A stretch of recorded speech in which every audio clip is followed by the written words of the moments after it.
Hello বন্ধুরা, good morning. মণিমাই ব্লগে সবাই স্বাগত। আশা করছি তোমরা ভালো আছো আর আমিও খুব ভালো আছি। এখন বাজে 8:10 আর আমার ছোট্ট ব্লগটা এখন থেকে শুরু করছি। তো দেখতে পাচ্ছ আমি তো রান্নাঘরে চলে এসেছি। আমি আমার রান্নাঘরে এখানে কী কী রান্না করছি তোমাদের সাথে সেটাই শেয়ার করতে চলেছি। তো দেখতে পাচ্ছ দিকে ও কী দিচ্ছে, এই যে দেখো যদি সকালে টিফিন বানাচ্ছি। এটা আজকে চালের গুঁড়ো দিয়ে বানাচ্ছে, একটু অন্যরকম করে বানাই। তো আজকের একটু অন্যরকম করে বানাচ্ছি।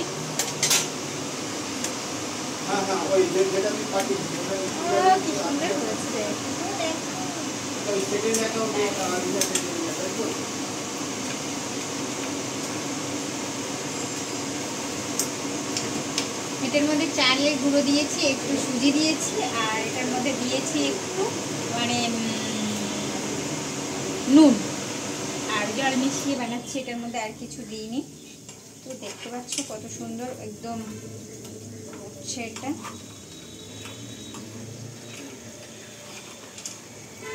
দেখতেও খুব সুন্দর একদম।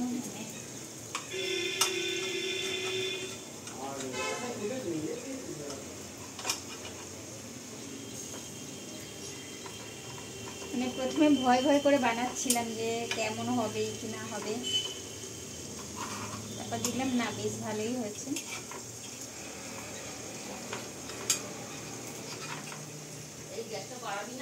না, গ্যাস পুরো কমানোই রয়েছে।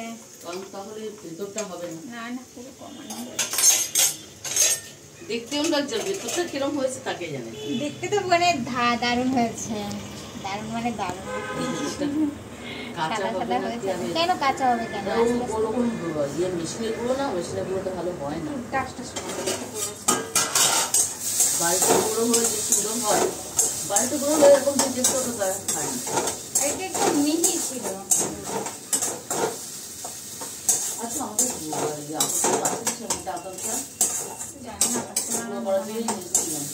মনে নেই গো, তো আছে। ভাবছি দেখা করছে কি হচ্ছে ভাবে। এই ডান হাতটা না মনে খুন্তি নেড়ে নেড়ে নাকি এই জায়গাটা তো এত যন্ত্রণা করে। নতুন করছিস না, মানে আস্তে আস্তে তো শুরু হচ্ছে যন্ত্রণা। এই তো দুজনা রান্না করি। না সেটা বলছি না, মানে তোমার দুজনা ও বাড়িতেও রান্না, তারপরে হ্যাঁ তারপরে সারাদিন তো কাজই করে যাচ্ছি। সেটা আমার হাতেরই করে দিয়ে সব যাচ্ছে। যারা বাড়ির বউ হয় তারা তো করেই হ্যাঁ, সে তো অবশ্যই সারা জীবন ধরে রান্না করে। একটু ঘি দেবো আলুর দমে না দেওয়ার থাকবে। আচ্ছা দিতে থাকি না, আমি তো ওটাই খাবো। দিতে হবে দিতে হবে। মশলা কাঁচা গন্ধ নেই তো? কখন থেকে বানাচ্ছি।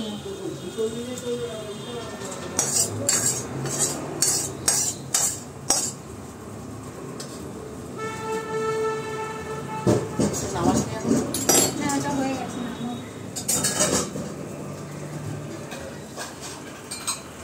বেতু সব প্লেট নিয়ে আসিস দেখেছ ভালো লাল।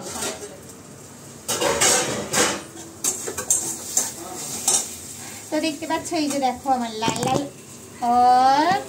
আলু, ফোনটা গেছে উল্টিয়ে। তো এই যে দেখো আলুর দম হয়ে গেছে, আর এদিকে কাঁচা টমেটো আর আলু দিয়ে একটু ভাজা ভাজা বানিয়েছি। দেখতে পাচ্ছ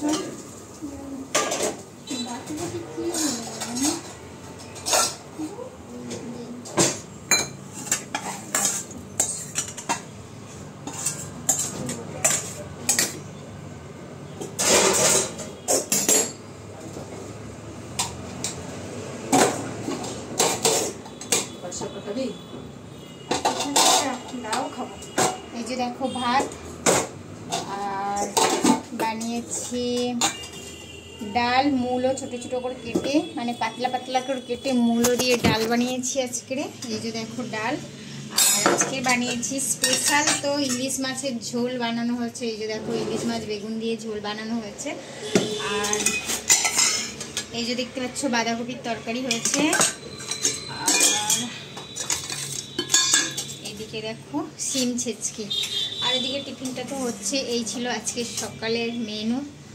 তো চলো এই যে দেখো রান্নাঘরে এরকম আমি এবার গোছাবো সমস্ত কিছু। তো চলো টাটা।